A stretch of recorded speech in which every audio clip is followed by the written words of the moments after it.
to the Wrestling Maniac Podcast. This is your predictions for WWE NXT TakeOver and WWE Smackdown Live Backlash for 2017. Hello all, and welcome to the program again. And this is going to be my predictions, the Wrestling Maniac, Marvelous Mike here. My predictions for the upcoming pay-per-views. It's going to be on the WWE Network come this weekend. First off, we're going to get to NXT TakeOver Chicago, which is Saturday, May 20th, starts at 8 p.m. Eastern Time. First match. These match predictions are in no particular order. I will probably give these in the order that I would put them on the show, just to give it a little bit of flair. So let's get to it. First off, we're going to start with Roderick Strong versus Eric Young. Roderick Strong needs good, solid build here. Eric Young of Sanity. It ought to be a good match. A lot of high spots on the match. Good storytelling most likely will be in this match. However, this time I'm going to go with Eric Young to come out with the victory because of Sanity. We're going to see Roderick Strong probably beat down, so we could probably get a little bit more crowd pop for him as a babyface, which he does need to be built a little bit in this. Next on the card, we will have the Authors of Pain versus DIY for the NXT Championship. This match is a ladder match. This ought to be a very entertaining match. I look for DIY to have a good showing here, but I would still imagine that the Authors of Pain will come out with the victory. Here, there's no logical reason to take the championship off at this point of them in their championship reign. So I'm going to go with the Authors of Pain. Ought to be a good, entertaining match. DIY. They're a very good tag team, and they'll probably make the Authors of Pain look like $1 million. Next on the card, we're going to put the WWE United Kingdom Championship versus Tyler Bate versus Pete Dunne. I'm looking for a good solid match here of British style wrestling. From what I understand, Jim Ross and Nigel McGuinness is going to call this match. Be great to have JR just call the whole show, but we are going to be treated with JR calling this match. I look for Pete Dunne to come out with the victory. They are in a process of starting this UK programming on Friday nights from on the WWE Network, and it's always good to start it off with having the face chase the heel for the championship. So I'm going to go with Pete Dunne here, the Cruiserweight Bruiser, on this, the bruiser of the cruiserweights on this match. Hopefully, we'll get to see Aleister Black. It's not listed yet on a match, but hopefully we'll get to see Aleister Black on the card. Hopefully we'll get to see Cassius Ohno on the card. He's not listed for right now on this takeover, but probably we may not. Next, we're going to have the NXT Women's Championship Triple Threat match. Asuka versus Ruby Riott versus Nikki Cross. This ought to be a crazy-ass match. I look for a lot of high spots. Nikki Cross, she's good in the ring. Ruby Riott, she's a rising star here in NXT in the WWE. But I'm going to pick, of course, Asuka to retain her championship because the payoff match is going to be Asuka versus Ember Moon for that women's championship. So I look for Asuka to retain I would keep the title on Asuka until she goes to the main roster. That is my prediction on that. The way I would book that, way I would book Asuka, because there's just nobody in the women's division at this point that is on the level of Asuka. Finally, we're coming to the last match on the card: Bobby Roode versus Hideo Itami for the NXT Championship. This match ought to be hard-hitting and good. I look, though, for Bobby Roode to retain over Hideo Itami. It's just not time for Bobby Roode to lose the NXT Championship. He is the face of that brand, and he should be. Hideo Itami would probably be a good matchup for him. A little bit different than Shinsuke was. But I still look for Hideo Itami not to get it done here, and for Bobby Roode to retain his NXT Championship. And that is my predictions of NXT TakeOver Chicago. Maybe we'll see some more stars in the audience. We might see Adam Cole in the audience in attendance, which I would not doubt at all if he is going to sign with the NXT. Next, we are going to talk about Backlash, SmackDown's live pay-per-view. The first match on the card is going to be the match that is going to be on the kickoff show. It's Ty Dillinger versus Aiden English. Dillinger at this point is 3-0 against English. I do not know if they're really going to give a build to English, or he's just going to be an enhancement talent. I really don't know what they're doing with his character. I don't really get into the whole artiste gimmick that he has. I'm going to go ahead and pick the perfect 10, Ty Dillinger, to go over here and get this win. It'd be a good way to get the crowd involved into this match, especially here into this pay-per-view, especially here in Chicago. In English is I don't think there would be much of the crowd pop. It would be starting the pay-per-view on a downer if Aiden English won this match. So I look for Ty Dillinger to win this match. The first match of the main card, I would, if it was me doing this, I would start this out with the women's match, the Naomi, Charlotte, and Becky Lynch versus Natalya, Carmella, and Tamia Snuka, with James Ellsworth at ringside. In this match, I will be very honest. I look for a heel turn here. Either Charlotte or Becky Lynch will turn heel. I'm going to go with Becky Lynch turns heel here at NXT, just to get a little bit of swerve to the whole pay-per-view. It would be a good way to start off the contest, to have these women go no more. I would have no more than a lot of them 10 minutes. That's the max I would give this match, because people are not really into this rivalry going on here. Next on the card, I would have Luke Harper versus Eric Rowan. This match was not added to the card until the go-home edition of Talking Smack. We really got a clear understanding on the reason why this is a rivalry between Luke Harper and Eric Rowan, but still, do we care? I mean, without Bray Wyatt on SmackDown Live, does this really matter? I don't really think so.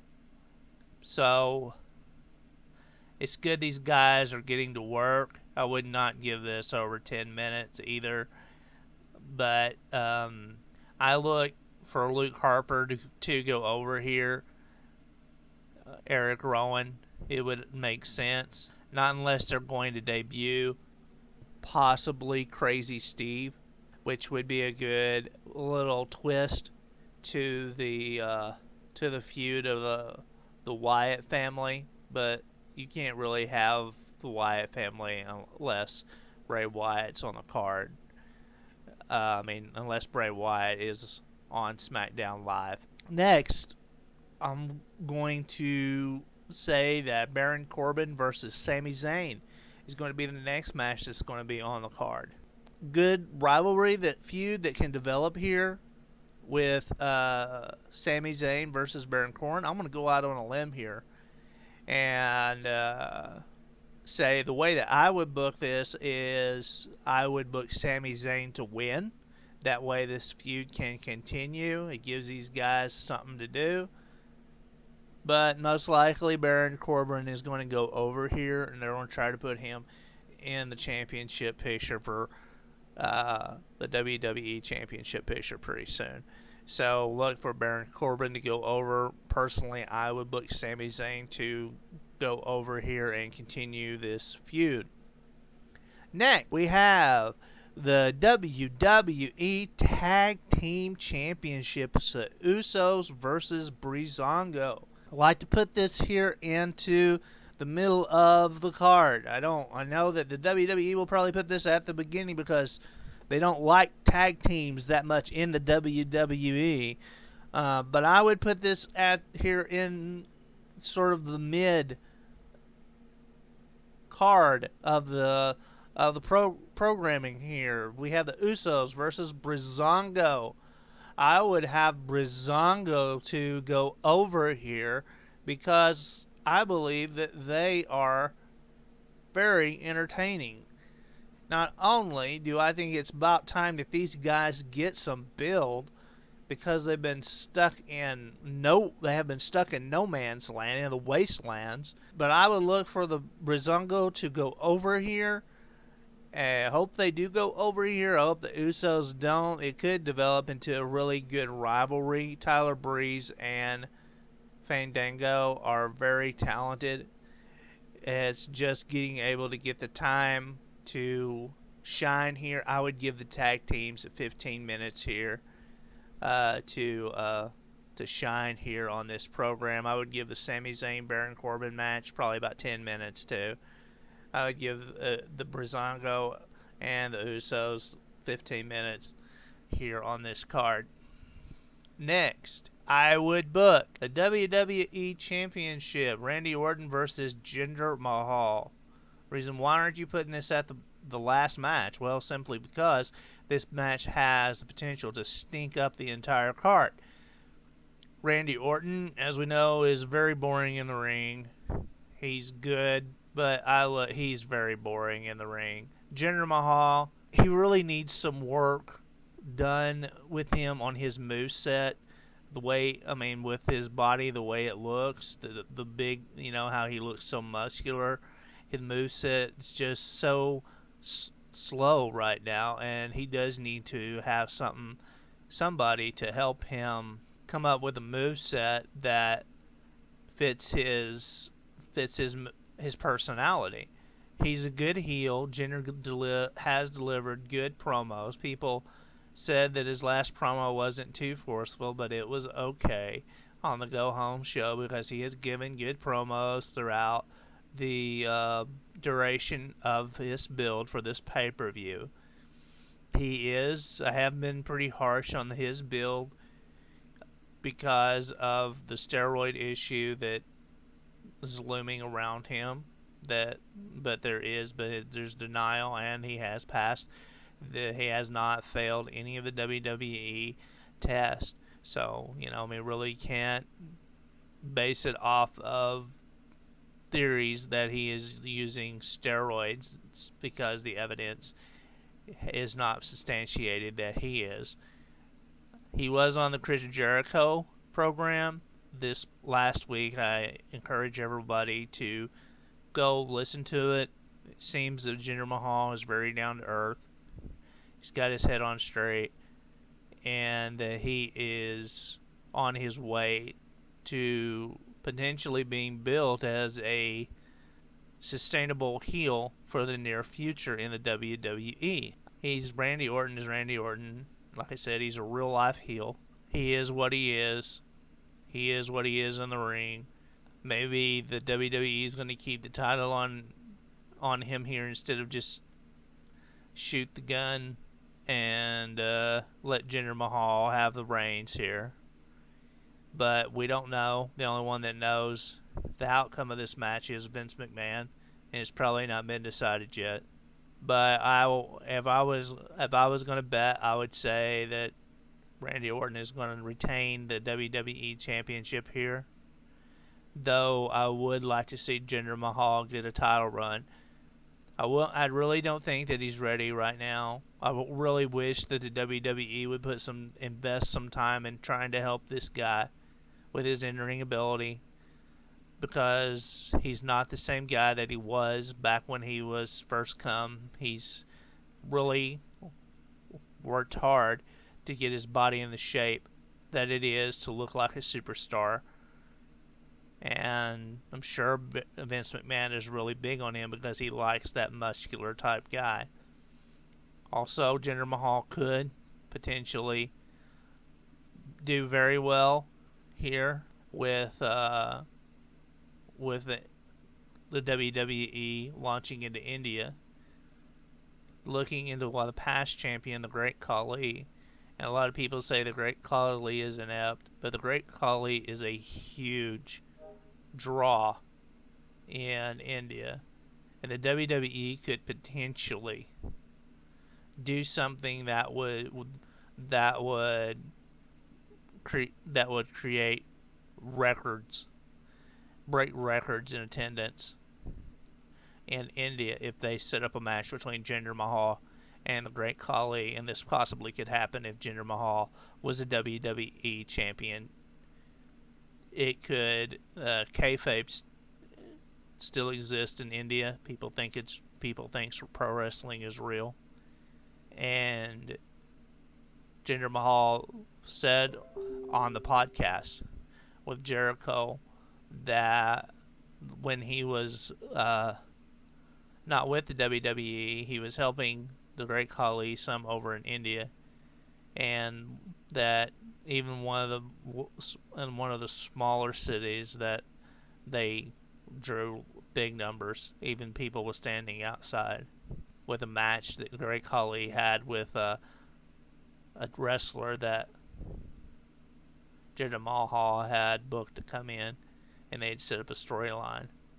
So there's a possibility. Hey, it is all about making money. It could be set up, and WWE could look at this to where they could make a huge payoff in India. They could put it on the WWE network. They could sell it on pay-per-view. They could sell DVDs of it, and they could do a tour, live events, and book it in several different cities where Jinder Mahal faces the Great Khali, and that would be monumental for the WWE's push in India. And they could do a title switch, which would not be really anything official because it would be a title switch in India on a live event. And then at the end of the program, in a city like having it in Delhi, the payoff match in Delhi, have Jinder Mahal win back the match in Delhi, or just have the Great Khali win.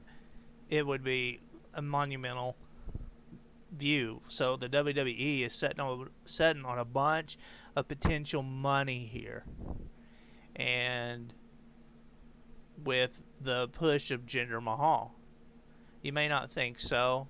You may say, "Man, you've changed your opinion." Yeah, I've changed my opinion a little bit, but it's all about making money in pro wrestling. And if they could set up a tour, put the belt on Jinder Mahal, and set up a program with the Great Khali with his wrestling school, and it could launch WWE India and take it to a whole new level on a way that none of these other promotions around the world they could do. So my prediction here on the WWE Championship at Backlash, I look for Randy Orton to retain the championship and then get into a confrontation then set up a program with either Rusev or Baron Corbin and defend the title at Money in the Bank. Even though I really wish they would take the title off of Randy Orton, I don't look for them to take the title off of Randy Orton here. Next match we have on the card is I would have Shinsuke Nakamura versus Dolph Ziggler. The reason why I would put Shinsuke Nakamura here as the second to last match on the card, the Chicago crowd is going to erupt when Shinsuke Nakamura comes out. I would give Shinsuke Nakamura and Dolph Ziggler 15 minutes is what I would give them. I would give the WWE Championship no more than 10 minutes. The shorter the match goes, the better on the WWE Championship match. So I would give at least 15 minutes to Shinsuke Nakamura versus Dolph Ziggler. The crowd is going to pop huge. Of course, you have Shinsuke Nakamura go over here, and the crowd is all hyped and they're all excited.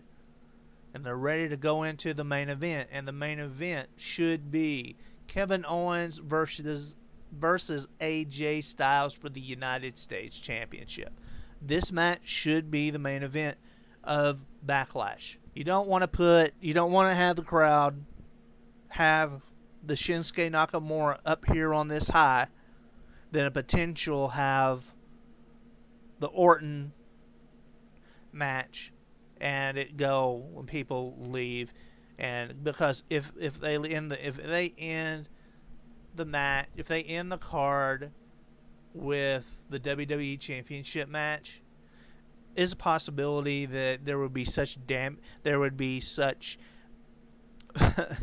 backlash in social media over the potential debacle of that match that Jinder Mahal probably couldn't recover from that. And I personally want to see Jinder Mahal go forward, and he has changed my opinion on him. I want to see him go forward and continue his heel run until he gets until they set up an India tour with the WWE so that they can put the championship on him and make him relevant. So the main event for Backlash is Kevin Owens versus AJ Styles for the United States Championship. Owens took the championship back from Chris Jericho, who was written off TV so he could go tour with his band Fozzy. And AJ Styles picked up the number one contendership through winning a qualifying match to become the number one contender. In all honesty, I would have AJ Styles win the championship here. The reason I'd have AJ Styles win the championship here is simple. It frees up using AJ Styles immediately from being the number one contender to the WWE Championship. It gives us an opportunity as fans to see others elevated to the point where they need to be to contend for the WWE Championship and builds stars. AJ Styles, we can revisit the AJ Styles, Randy Orton WWE Championship match at SummerSlam.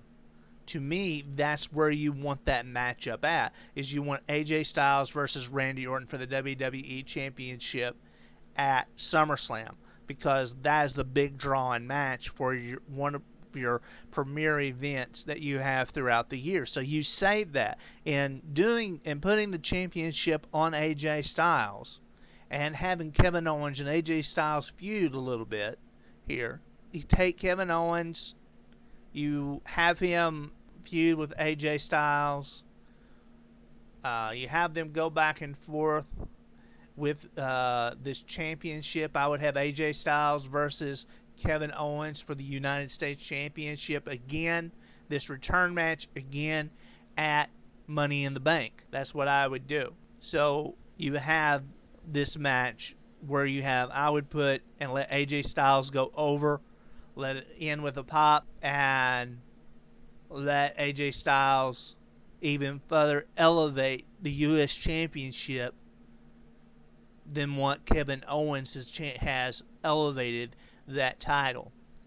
I love the fact that these titles, Intercontinental, not really the Intercontinental Championship, maybe they're on a slow build to elevate that, but the United States Championship, I believe, has become relevant again and important, which I love.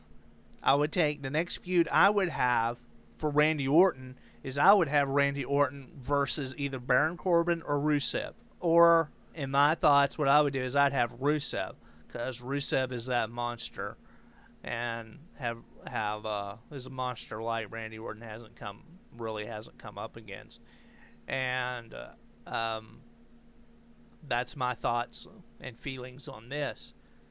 That, or you have Rusev come in and you have him along with Kevin Owens contend with AJ Styles for the United States Championship, and then let them be in that match. That way it frees up Baron Corbin and Sami Zayn and maybe some others like Jinder Mahal to be in Money in the Bank match, and which I look at Money in the Bank for Baron Corbin to win Money in the Bank. So this is my thoughts and my feelings on Backlash. This is the way I would book this match. This is the way I would end this match, in this pay-per-view here for the WWE. Now, the WWE probably will screw this completely up. These matches probably will not be in order, but this is the way I would do it. We may have the tag team match. We're likely to see the tag team championship defended at that'll be the first match of the night. But I would not do that. I would put the women's tag team match. I'd put that at the beginning. Get that over with. I would give AJ Styles and Kevin Owens, I'd give them 20 minutes here. I would give them 20 minutes. And so hopefully we got about a 2-hour show here, the way I booked this. Let me know your thoughts and your feelings. Let me know how wrong I am on this, which I don't think I'm wrong. Of course, nobody that does podcast and does these predictions thinks they're ever wrong, but, I may have messed up here or there. But I think my booking of the matchup for AJ Styles and Kevin Owens to end this show would be the best way possible to go off and make Backlash one of the best pay-per-views of 2017. That's my thoughts and feelings. I'm the Wrestling Maniac. You can follow me at Real Guru Wrestle on Twitter. You can go to my website, ultimateworldwrestling.com. Got my podcast there. I've got t-shirts there for sale. If you want to support the podcast, if you want to support us on Patreon. Wish you the best of time. I hope everyone enjoys the pay-per-views this weekend, and we'll have our reviews of the pay-per-views. Probably they'll come out one Sunday of TakeOver, and then we'll try at the end of the pay-per-view to try to get out a review of the pay-per-view on YouTube and SoundCloud. Y'all have a great evening, and until next time, this is the Wrestling Maniac Podcast.